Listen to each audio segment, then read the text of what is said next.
اگر میں جہنم میں جاؤں گی تو کون سے تمہارے ابا نے تمہارے لیے جنت فکس کر کے رکھی ہے؟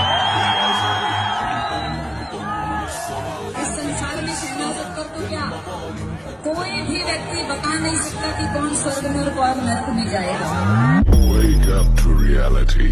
جو لوگ کافر ہوئے اس دن نہ تو ان کا مال ہی اللہ کے عذاب سے ان کو بچا سکے گا اور نہ ان کی اولاد ہی کچھ کام آئے گی، اور یہ لوگ آتش جہنم کا ایندھن ہوں گے۔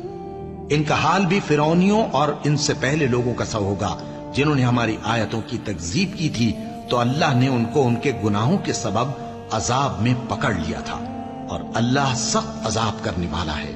جو لوگ کافر ہوئے اور دوسروں کو اللہ کے راستے سے روکتے رہے پھر کافر ہی مر گئے، اللہ ان کو ہرگز نہیں بخشے گا۔